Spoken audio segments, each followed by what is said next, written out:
Hi, Mystery Recapped here. Today, I'm going to explain an action sci-fi movie called Death Race. Spoilers ahead, watch out, and take care.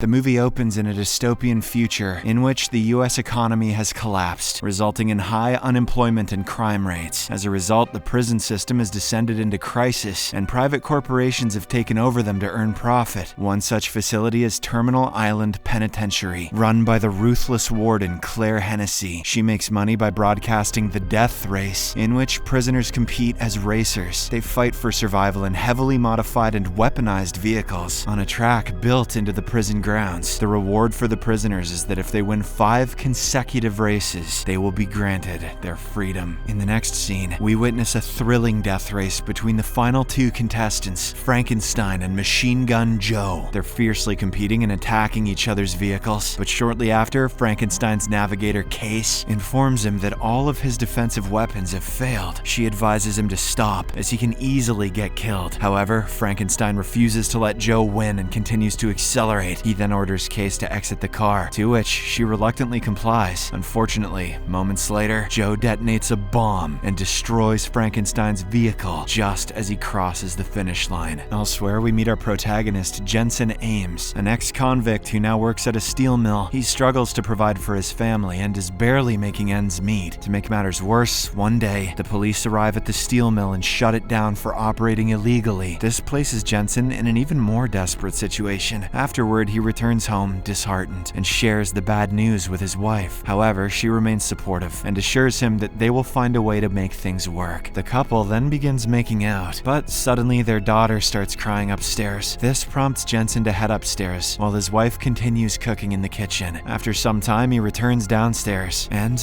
is horrified to find his wife lying dead on the floor. As soon as he turns around, a masked attacker sprays something in his face. The attacker then places a bloody knife in Jensen's hand and leaves after making a shooting gesture with his hands. Jensen doesn't understand what's going on and quickly passes out. When he finally awakens, he's shocked to see several cops surrounding him. They suspect him of his wife's murder and immediately arrest him without hearing any explanation. The scene then cuts to 6 months later, where Jensen is transferred to Terminal Island Penitentiary. There, a sadistic guard named Ulrich welcomes him with freezing water, chili time, and orders another guard to beat him up. After that, Jensen is led to his cell, where he's threatened once again by his cellmate this time. However, our protagonist quickly retaliates by knocking out 3 men and asserting his authority in the cell. The next day, while he's quietly having lunch, another inmate named Pachenko arrives and tries to provoke him for no reason. He calls Jensen a wife murderer and asks if he has killed any kids as well. This enrages our hero, prompting the two to engage in a fight. But before they can cause any serious harm, some guards arrive and separate them. Ulrich then grabs Jensen and takes him to Warden Hennessey to be punished for causing trouble. However, upon their meeting, Jensen realizes that he's been brought here for some ulterior motive. Hennessey reads his file and mentions how he used to race cars and was a terrific driver. She then informs him that Frankenstein passed away in his last race, but the public doesn't know this yet. It turns out that his absence has caused a significant drop in ratings, as he was very popular and loved by everyone. As a result, Hennessey requests that Jensen replace him while wearing a mask. She reveals that no one has ever seen Frankenstein's face, and his true identity remains unknown. She also claims that Frankenstein has already won 4 death races, and Jensen only needs to win the next one to be free. Upon hearing this, Jensen is initially reluctant, but when Hennessey threatens to isolate him in solitary confinement, he has no choice but to agree. After that, she introduces Jensen to 3 inmates named Coach, Gunner, and Lists, who are the mechanics for Frankenstein's vehicle. It turns out they are among the few people who know about Frankenstein's death. After exchanging introductions, Coach describes the race structure, which spans 3 days and is divided into 3 phases. The first 2 phases are eliminatory, which means that the goal is to finish alive. In the final phase, speed is vital, because the first person to cross the finish line wins. Each participant will be accompanied by a navigator, who will be a female inmate. Next, Lists begins discussing some of Jensen's opponents, including his biggest rival, Machine Gun Joe. Then, there is Pachenko, whom Jensen has already met, the Chinese Chinese-American driver 14K, Grim, who idolizes Hennessey, and Colt, a former professional racer. At this moment, Jensen notices a van arriving with a group of inmates who are allowed to work outside. They're wearing tracking devices around their wrists to prevent any escape attempts. Seeing this, Jensen becomes shocked, since the masked man who killed his wife also had a similar tracking device. The next day, it is the first phase of the death race, and Jensen is given Frankenstein's attire, mask, and even his ring. Shortly after, the female inmates who will serve as navigators arrive, and Case joins Jensen in the car. He introduces himself, but she tells him to drop the act because she knows everything. At this moment, Coach arrives and tells Jensen that he can remove his mask, since the windows are made of mirrored glass. Jensen complies, and upon seeing his face, Case remarks that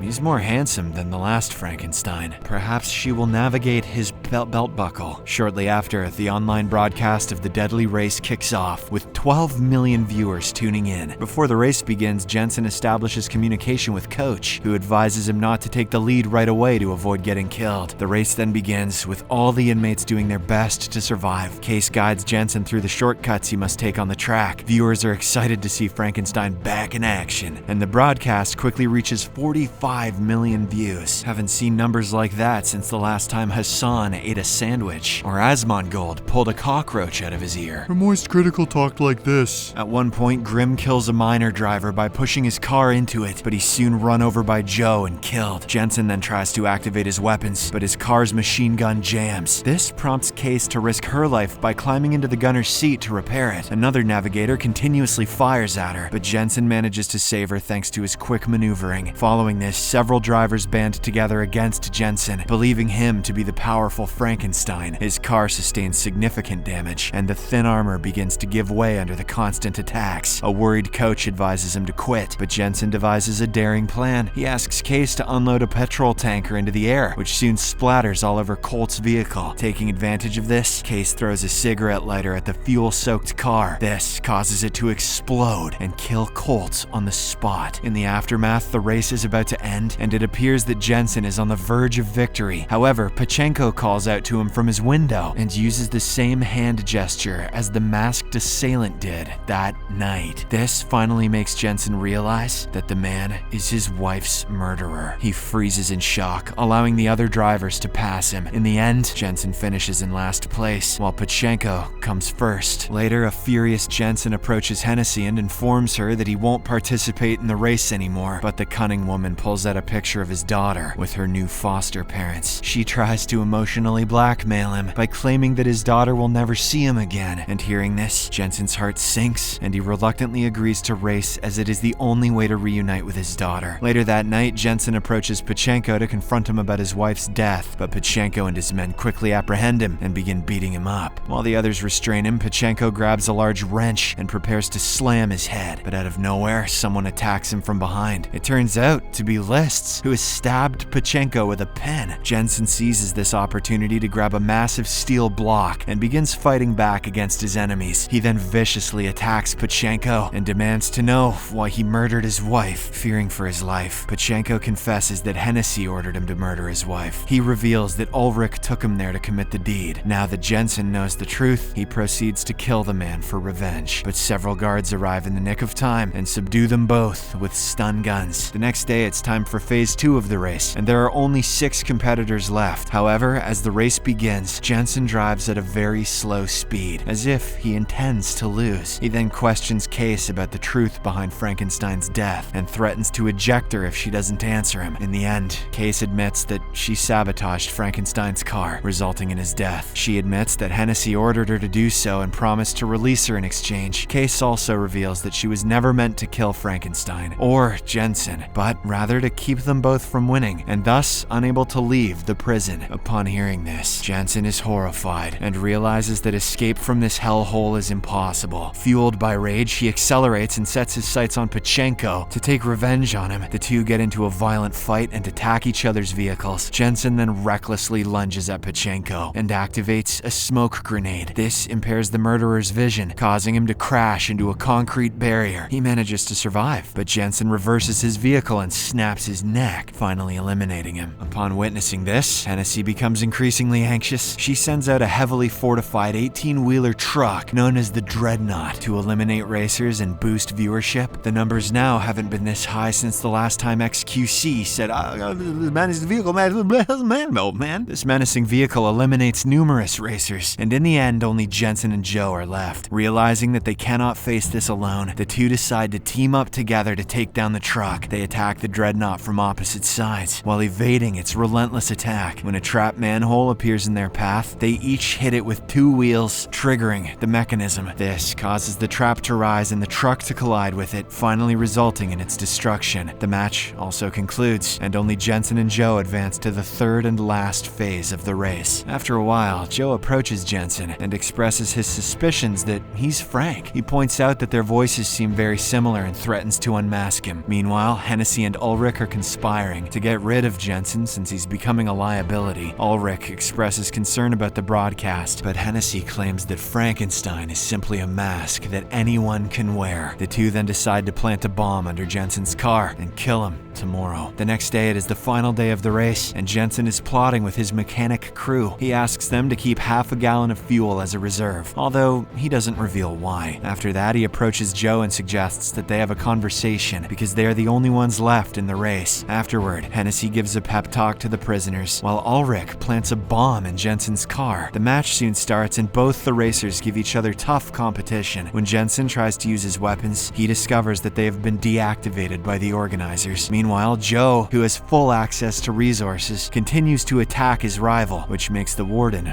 really happy. Shortly after, Joe fires a series of missiles, but surprisingly, at a large hole in the prison wall, which was weakened in the previous race. After this, the two cars drive out of the prison, which leaves everyone in shock. Hennessey is furious to see this and realizes the two rivals have conspired against her. As a desperate resort, she tries to detonate the bomb, but is unsuccessful because Coach and his team have already discovered and removed it. She then angrily stops the broadcast transmission, which was being watched by 75 million people, the biggest number since Kai Cenat sucked at Bloodborne. Next, Hennessey sends helicopters and police cars to apprehend the two prisoners. When the police cars approach, Jensen releases the extra half-gallon reserve tank, which strikes all of the vehicles. Soon enough, the two manage to cross the bridge that connects the prison island to the mainland. When they see helicopters approaching, Case offers herself as bait because she has already received her release papers. Shortly after, Jensen's vehicle crashes and is soon approached by the helicopters. A masked person then exits the car in a Frankenstein costume, with his hands up. Everyone thinks it's Frankenstein, but it's actually Case in disguise. Meanwhile, Jensen and Joe have already gotten on a train and escaped the place. Joe says that he's going to Miami and invites Jensen to join him, but the latter reveals that he has to find his daughter first. Back in the prison, Ulrich informs Hennessey that despite the chaos, they were able to capture Frankenstein. The idiots are still unaware that they caught the wrong person. Hennessey is overjoyed that the race attracted such a large number of viewers, the largest since the last time Amaranth sat on an inflatable duck, and she earned millions of dollars. Moments later, she notices a gift on her table, congratulating her on her record-breaking ratings. But